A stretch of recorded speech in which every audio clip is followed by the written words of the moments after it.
Good day, ladies and gentlemen. My name is Max Edkins from the Connect for Climate program of the World Bank.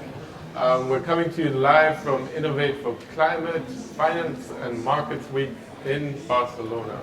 Thank you so very much for tuning in, and please join the conversation with hashtag Innovate for Climate. It's my great honor to introduce Bertrand Piccard. Bertrand is the Initiator Chairman and Pilot of Solar Impulse. If any of you missed it, Bertrand flew a solar-powered airplane around the world. Thank you for joining us. With pleasure. Can you tell us a little bit about the flight? What inspired you to fly a solar airplane around the world? You were the first to ever achieve this, and it's really going down in history. Thank you for your achievement. My goal has always been, like for my father and my grandfather, to use scientific exploration to protect the environment, to improve quality of life.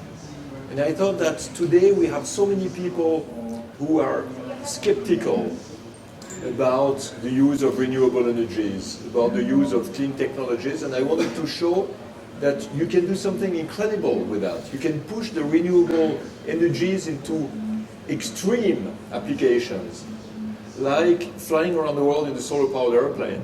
And you can show that because you have no fuel, because you are more energy efficient, you can do things that are absolutely unbelievable.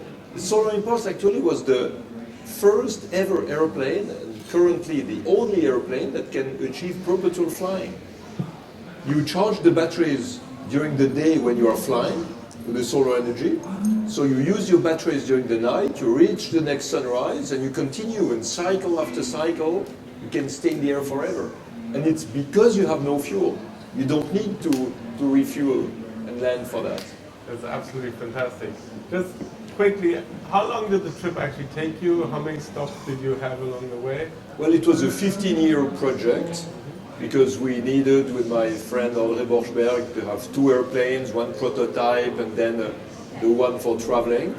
And the flight itself was 23 days of flight, spread over 1 year and a half, because we had to stop for weather reasons and political reasons and technical maintenance and things like that. And I mean, besides achieving the unachievable, you also had some highlights along the way. So I saw a live interaction with you and the Secretary General at the time of the UN, Ban Ki-moon. Ban Ki-moon. No, congratulations again. But you know, that was really a goal I had from the beginning. It's not just to make world records or aviation first. It's to have a showcase that is spectacular, that can motivate and inspire people. And when I was talking to Ban Ki-moon during the flight from Hawaii to California, I thought, okay, now Solar Impulse is at the place where I wanted it to be. No, exactly, and it's really that symbolism of using clean technology to transition our world into a different future. And just to elaborate a little bit on that message, so what are your plans going ahead? What is this World Alliance for Efficient Solutions? This is the second step of the Solar Impulse adventure.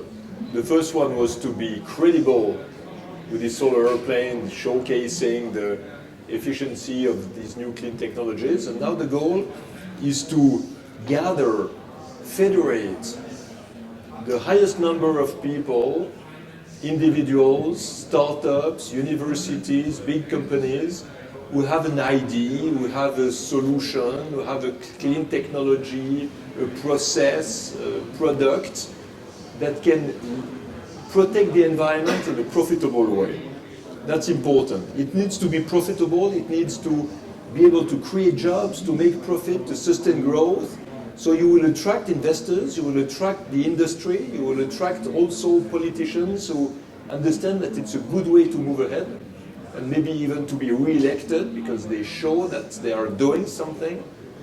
And imagine we have all this pot of solutions, and the Solar Impulse Foundation is like the fire underneath to boil the pot.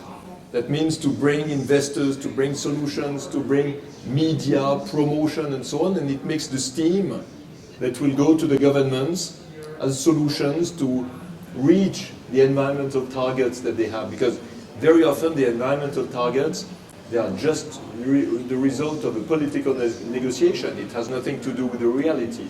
So let's bring them the proof of the reality that they can be more ambitious in their energy policy and go much further.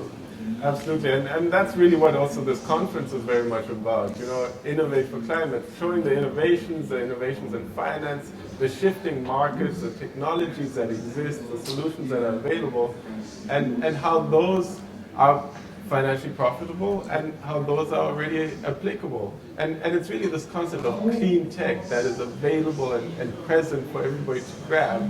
That is what you want to share. Yes, because it's not enough to bring the awareness of the climate change, the awareness of why we have to protect the environment. It's not enough. We have seen in the last 50 years we have to do more. And we have to stop speaking all the time about problems because we're depressing people. We have to speak of solutions. And if the solutions are not profitable, people will not implement them. So we are really selecting now the profitable solutions, and the goal is to bring 1,000 of them for the end of 2018. 1,000 clean, efficient, profitable solutions for the environment. So on one side, and the World Bank is explaining that very good, very well. You have trillions of dollars that are available for investment. And very often we don't know where to invest. On the other hand, you have all these solutions that are not well known, that are not yet credible. Our goal at the Solar Impulse Foundation is to make these solutions credible, to have an expertise on them. We're working with experts from the European Commission, United Nations, and so on, and develop these solutions so they can meet the investors. And this is what is new here. We're doing that for free. We're offering that service because Solar Impulse Foundation has its own partners, so we don't need to have any fee, any commission from the members. We just accept the people who sign a charter of ethical values, mainly in line with the United Nations Sustainable Development Goals. And then we will allow them to get in touch with investors, with experts, with the media, and we will actively promote them also at national and international level.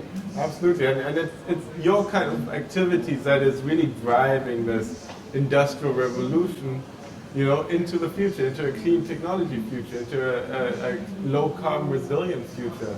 And it's really exciting to be a part of that and to witness how it's happening at such a fast scale. I mean, if you look at the rollout of renewables and the fact that now we've actually been able to fly around the world in solar, it's very exciting. So in closing, what is your message for young people out there? And what kind of future would you like to deliver to them? I think young people, but everybody, also older people, need to understand that it is worth following dreams. Because the impossible does not exist in the reality. The impossible exists in the mind of the people who cannot imagine a future that is different than their past. So usually people are prisoners of old ways of thinking and doing. They just think life will allow them to do always more of the same. But it's wrong. We need to go further. We need to go beyond what we have learned, beyond knowledge. We have to go into the question marks, into the doubts, into the unknown. We need to have this spirit of exploration. And if we do that, we're open to so many more opportunities, so many more opportunities. So we need this pioneering spirit in politics, in education, in finance, in technology, absolutely everywhere in our life. And this is what people have to develop. And tangibly, that's also what you did with Solar Impulse, with your airplane, right? You thought beyond the box and looked outside of the usual sourcing environment for airplanes. Maybe you can just explain quickly how you actually got the airplane built. The world of aviation was laughing when we brought this concept of a solar-powered airplane flying forever without fuel, a wingspan like a jumbo jet and the weight of a family car. They just laughed. They say, we've never done that, which means it's impossible. So we went to see other people, and it's a shipyard who has built the plane. They did not know it was impossible. So they had no barriers. They just used the new, modern, highest technologies of carbon fiber, and the plane could be built light enough to be efficient enough. And then electric motors also, 97% efficiency, compared to a combustion engine of a car, which is 27% efficiency, where you lose 3/4 of your gasoline, just in losses and resistance and friction. So you see all these technologies, they can be implemented everywhere. And in the beginning, I thought we would not make a revolution in the world of aviation with solar impulse. We could make a revolution in the use of clean technologies on the ground. But we can do even a lot for aviation. Because the first engineers of the world of aviation were laughing when we were preparing this plane, and now they're all imagining programs for electric aviation. And in less than 10 years, you will have 50 passengers in an electric airplane, flying from city to city. In 2 years' time, you'll have drones transporting people from a roof of a building to another roof. You have urban mobility in the air with electric drones. So you see that everything goes fast, and we need to follow that pace, and if possible, lead it. Because the one who will lead the world of clean technologies are the ones who will be the leaders in the world. And a lot of countries have not understood that. It's not a question of believing or not in climate change. It's not a question anymore of believing or not that we have to protect the environment. It's a question of having a cleaner growth that is better than a dirty status quo. And if you understand that, you will create jobs and make profit. So if you want to make America great again, you cannot do it without renewable energies and clean technologies, because this is where the market is to have jobs and profit. So I want to thank you with that very much. So you've heard it from Bertrand Piccard. We are transitioning to a clean tech future. That is where the excitement is. And you really need to think outside of the box and put on your exploration glasses so that you can fly around the world in a solar powered plane. And use these technologies also on the ground for cars, for smart grids, for heating and cooling systems, for lighting systems, for insulation of houses, all this, because this is what produces today the CO2.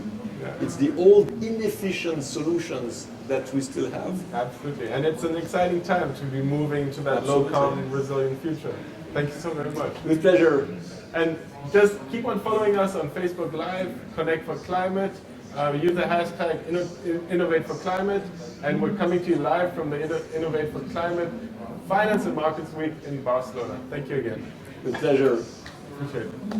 Thank you.